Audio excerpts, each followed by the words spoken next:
Imagine a quiet girl, invisible to most, enduring relentless bullying in the school hallway, until one shocking moment changes everything. What happens when the underdog fights back in a way no one saw coming? Dive into this gripping tale of resilience, revenge, and redemption that will leave you speechless. Subscribe now to unlock more heart-pounding stories that hit hard and keep you hooked. Don't miss out on the drama. The hallways of Westbridge High were a battlefield, a chaotic maze of cliques and cruelty where survival depended on how well you blended in or how loudly you stood out. For 16-year-old Alara Voss, blending in was her superpower. She was the girl no one noticed, the one whose name teachers fumbled during roll call, whose presence was as fleeting as a shadow in a storm. Her mousy brown hair hung in loose waves, always tucked behind her ears, and her oversized sweater swallowed her slight frame, making her seem even smaller than she was.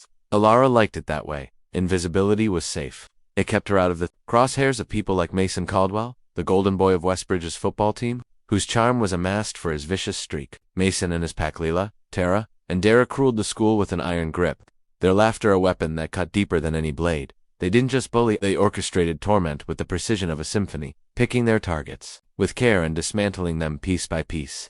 Alara had watched it happen to others. The new kid who stuttered, the art nerd with paint-stained jeans, the overweight freshman who cried in the bathroom. She'd always kept her head down, her books clutched to her chest, her steps quick and silent. But on that crisp October morning in 2025, something shifted. The air in the hallway felt heavier, charged with an unspoken tension, as if the universe itself was holding its breath. Alara was late for chemistry, her least favorite class, not because of the subject but because of the seating chart that placed her 2 rows behind Mason. He'd made a habit of flicking paper clips at her neck when the teacher wasn't looking, each sting a reminder of her place in Westbridge's hierarchy. Today, though, she was distracted, her mind tangled in a memory from the night before a conversation with her older brother, Ethan, who'd been discharged from the Marines 6 months earlier. Ethan was the only person who ever really saw Ela, who understood the weight of her silence. He'd been teaching her self-defense in their cramped backyard, showing her how to redirect an attacker's force, how to turn their strength against them. "You're small, Elle," he'd said, his voice steady but kind. "But that just means you're quick. Use it." She hadn't thought much of it then, just nodded and mimicked his movements,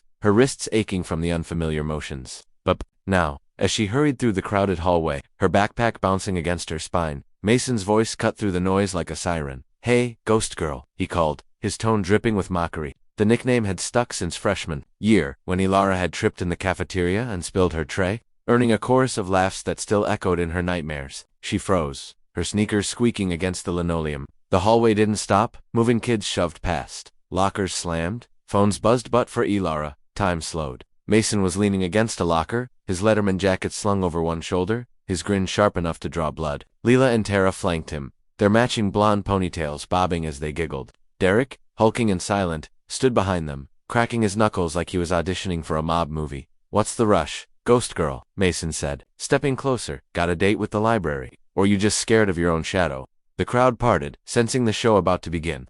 Alara's heart pounded, but she kept her eyes on the floor, her fingers tightening around her backpack. "Straps don't engage," she told herself. "Just keep walking." But Mason wasn't in the mood to let her slip away. He reached out, quick as a snake, and slapped her cheek, not hard enough to bruise, but sharp enough to sting. The sound echoed, a crisp smack that silenced the hallway for a split second before the whisper started. Alara's face burned, not just from the hit, but from the humiliation, the weight of 100 eyes boring into her. She could feel the tears prickling, threatening to spill, but she swallowed them down. Lila laughed, high and cruel, while Tara snapped a photo with her phone, no doubt already captioning it for her ex account. "Look at her," Mason said, circling her like a predator. "She's not even gonna cry. Bet she likes it." He raised his hand again, this time aiming for her other cheek. And something inside Alara snapped, not broke, but snapped, like a taut wire finally giving way to a surge of electricity. Without thinking, she moved. Her body remembered Ethan's lessons, before her mind did. She stepped to the side, her small frame dodging Mason's hand, with a fluidity that surprised even her. His arm swung through empty air,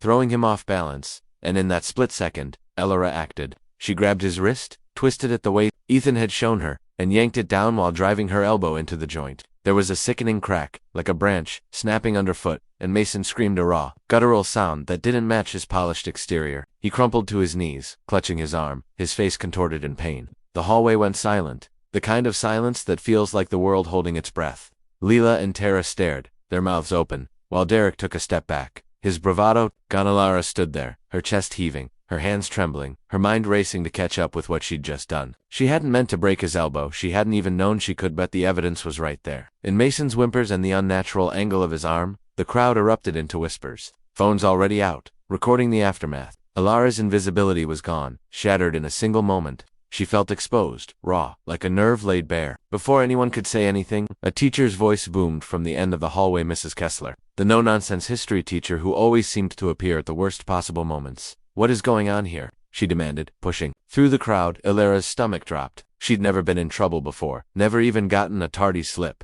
But now she was standing over the school's star quarterback, who was crying on the floor. This was bad, really bad. But as Mrs. Kessler reached them, her eyes darting between Mason's crumpled form and Illyra's wide-eyed shock, something else caught Illyra's attention, a faint smirk on Derek's face, like he knew something she didn't, and that's when she realized this wasn't over. Not by a long shot. By the time the final bell rang, the story of Allara Voss had spread through Westbridge High like wildfire. X-posts were already circulating.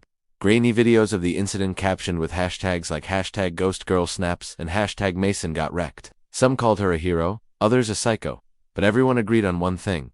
The quiet girl wasn't so quiet anymore. Allara sat in the principal's office, her hands folded in her lap, her sweater sleeves pulled over her knuckles. Principal Hargrove was a stern woman with a penchant for navy blazers and zero tolerance for violence. She leaned forward, her glasses perched on the edge of her nose, and fixed Allara with a look that could peel paint. "Miss Voss," she said, her voice clipped, "do you understand the severity of what you've done? Mason Caldwell's elbow is dislocated, possibly fractured. He's in the hospital, and his parents are threatening legal action. I need your side of the story, and I need it now." Alara's throat felt like sandpaper. She wanted to explain about this slap, the years of taunts, the way Mason's crew had made her life a living hell, but the words wouldn't come. She wasn't used to being seen, let alone heard. "He hit me first," she managed, her voice barely above a whisper. "I was just defending myself." Hargrove's eyebrows shot up, and she scribbled something on her notepad. "Self-defense," she said, her tone skeptical. "You dislocated a boy's elbow in self-defense. That's a serious claim, Allara. Witnesses say you attacked him unprovoked." Alara's heart sank. Witnesses, of course. Lila and Tara would have spun their version of the story, and Derek would back them up. The hallway had been full of kids, but how many would admit to seeing Mason slap her first? She was the nobody, the ghost. He was the king. Before she could respond, the door swung open, and Ethan strode in, his military posture unmistakable even in jeans and a flannel shirt. He'd been called as her emergency contact, and the relief of seeing him made Alara's shoulders sag. Ethan didn't bother with pleasantries. "What's this about legal action?" he demanded, his voice calm but edged with steel. "My sister was assaulted in your school, and you're grilling her like she's the criminal." Hargrove bristled, but didn't back down. "Mr. Voss, your sister caused serious harm to another student. We have a zero-tolerance policy for violence, regardless of the circumstances." Ethan's jaw tightened, but he didn't argue. Instead, he turned to Allara, his eyes softening. "You okay, El?" She nodded, though she wasn't sure it was true. She wasn't okay. She was terrified, exhilarated, and confused all at once. The meeting ended with a 3-day suspension for Allara pending a full investigation. Mason, meanwhile, was painted as the victim, his injury a ticket to sympathy and attention. As Allara and Ethan left the office, she caught sight of Leela and Tara in the hallway, whispering behind their hands. Derek was nowhere to be seen, but that smirk from earlier lingered in her mind. Something about it felt wrong, calculated, like he was playing a longer game. Ethan drove her home in silence, his hands gripping the steering wheel, a little too tightly. When they pulled into their driveway, he finally spoke. "You did good, Al," he said, his voice low. "But you've got to be ready. This isn't over. Kids like Mason don't let things go." Allara nodded, her mind racing. She'd spent years avoiding trouble, but now trouble had found her, and it wasn't going to let go.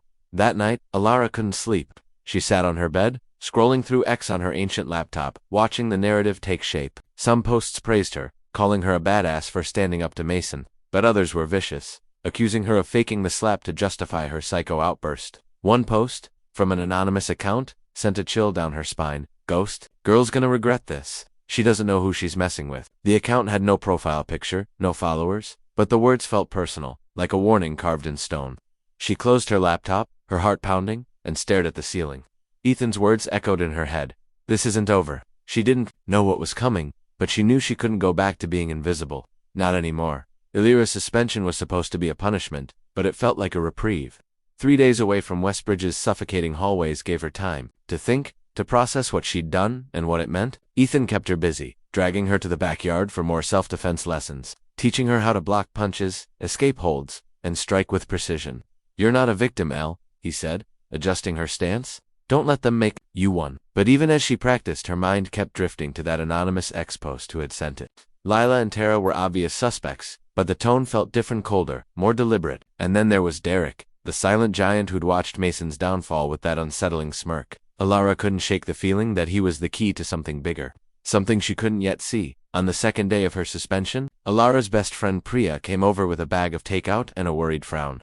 Priya was the opposite of Alara, loud, colorful, unafraid to take up space. She was one of the few people who'd never bought into Alara's invisibility act. "Girl, you're trending," Priya said, tossing her phone onto the couch. "Half the school thinks you're a legend, and the other half thinks you're a serial killer in training. What the hell happened?" Alara told her everything, from the slap to the elbow snap, her voice shaking as she relived the moment. Priya listened, her eyes wide, then grabbed Alara's hands. "You're not crazy," she said firmly. "Mason had it coming, but you need to watch your back. Lila's been posting nonstop, spinning this whole poor Mason narrative, and Tara's backing her up. Derek, though, he's been weirdly quiet." That night, Priya stayed over, and they dug deeper into the ex-posts, trying to trace the anonymous account. Priya, who was a wizard with tech, managed to link it to a burner email, but the trail went cold. "Whoever this is, they're smart," she said, frowning at her screen. "They don't want to be found." Ilara's stomach twisted. She was about to close her laptop when a new post popped up, this time with a photo, a blurry shot of her and Ethan in the backyard mid-training. The caption read, "Ghost Girl's got a coach. Wonder what else she's planning." Blood ran cold. Someone had been watching her, close enough to take that photo without her noticing. She showed it to Ethan, who went into full marine mode, checking the windows and doors, his face grim. "Stay off X for now," he said, "and don't go anywhere alone." When Ilar returned to school, the atmosphere was electric with tension. Kids stared, whispered, parted like the Red Sea as she walked to her locker. Mason was back, his arm in a sling, his face a mask of forced bravado. He didn't approach her, but his glare was enough to make her skin crawl. Lila and Tara were louder than ever, spreading rumors that Alara had attacked Mason out of jealousy, that she was obsessed with him. But it was Derek who unnerved her the most. He didn't say a word, just watched her from across the cafeteria, his eyes cold and unreadable. During lunch, Priya dragged Alara to a quiet corner and dropped a bombshell. "I did some digging," she whispered. "Derek's got a history. He got kicked out of his last school for something big nobody knows." "What?" "But there were rumors about a fight that went too far. And get this, he's been texting someone outside the school, someone who's not on any of our socials." Alara's mind raced. Derek wasn't just Mason's muscle, he was something else, something more dangerous. That afternoon, as she was leaving school, she saw him slip into an alley behind the gym, talking on his phone in hushed tones. She didn't know why, but she followed him, keeping her distance, her heart pounding. She hid behind a dumpster, straining to hear. "Yeah, it's done," Derek said, his voice low. "She's scared now. Just say when." Ilara's breath caught. Was he talking about her? Before she could process it, Derek turned, his eyes locking onto hers. He didn't smile, didn't shout, just stared, like a hunter sizing up prey. Alara ran, her sneakers pounding the pavement, her mind screaming one word, trouble. The next week was a blur of paranoia and planning. Alara couldn't shake the feeling that she was being watched, that every corner held a threat. Ethan doubled down on her training, teaching her how to spot danger, how to stay calm under pressure. "You're not just fighting for yourself anymore," he said. "You're fighting for everyone they've ever hurt." His words lit a fire in her, but they also scared her. She wasn't a hero. She was just a girl who'd snapped under pressure. But the more she thought about Derek's phone call, the more she realized this wasn't just about her and Mason. There was something bigger at play, something she needed to uncover before it swallowed her whole. Priya, ever the investigator, kept digging. She hacked into the school's security footage, something Alara begged her not to do. But Priya was unstoppably and found something chilling. The hallway camera had caught the incident, but the footage had been tampered with. The moment of Mason's slap was gone, replaced with a loop of empty hallway. Someone with access to the system had covered it up. "This is bigger than Mason," Priya said, her voice shaking. "Someone's protecting him, and I bet Derek's involved." Alara's mind went to the anonymous ex-post, the photo in her backyard, Derek's phone call. It was all connected. But how? The answer came on Friday, when Ilara was called back to the principal's office. This time, it wasn't just Hargrove. A man in a suit sat beside her, his face unreadable. "Miss Voss," he said, "I'm Detective Ramirez. We're investigating an incident involving Mason Caldwell and a pattern of behavior at this school. We need your help." Alara's heart raced. A detective? She told him everything about the slap, the bullying, the anonymous posts, Derek's phone call. Ramirez listened, taking notes, his expression grim. "We've been watching Caldwell's crew for a while," he said. "There's evidence they're involved in something bigger, extortion, intimidation, maybe worse. But we need proof, and we think you can help us get it." Alara didn't want to be a hero, but she didn't want to be a victim either. She agreed to wear a wire, to get Derek to talk. The plan was simple: confront him, push him, make him slip. It was risky, but Alara was done running. That afternoon, she found Derek behind the gym, alone. She took a deep breath, channeled Ethan's training, and walked up to him. "I know what you're doing," she said, her voice steady, despite the fear clawing at her chest. "The posts, the threats, the footage. It's not just about Mason, is it?" Derek's eyes narrowed, but he didn't deny it. Instead, he stepped closer, his bulk towering over her. "You're in over your head, ghost girl," he said. "Walk away, or you'll end up like the last kid who got too curious." That was the moment Alara knew. Derek wasn't just a bully. He was dangerous. What happened next was a blur. Derek lunged faster than she'd expected, but Alara was ready. She dodged, twisted, used his momentum against him just like Ethan had taught her. She didn't break his arm, but she sent him stumbling into a wall, giving her enough time to back away. The wire caught everything as threats: his admission that he'd tampered with the footage, his mention of a boss who wasn't Mason. Ramirez and his team moved in, arresting Derek on the spot. It turned out he'd been working for a local gang, using Mason's crew to intimidate kids into paying for protection. Mason, Lila, and Tara were just pawns, too caught up in their own power to see the bigger picture. Derek had been the real threat, and Alara had brought him down. In the weeks that followed, Westbridge changed. Mason's crew fell apart, their influence shattered. Alara wasn't invisible anymore. She was a legend, the girl who'd stood up to the untouchables and won. But she didn't feel like a hero. She felt like herself, maybe for the first time. She still wore her oversized sweaters, still kept her head down in crowds, but there was a new strength in her steps, a quiet confidence that hadn't been there before. Ethan was proud, Priya was ecstatic, and even Mrs. Kessler gave her a nod of respect. As for the anonymous X account, it went silent, its owner either scared off or caught. Alara didn't care. She'd faced her demons and come out stronger. And in the hallways of Westbridge High, the ghosts were finally at peace.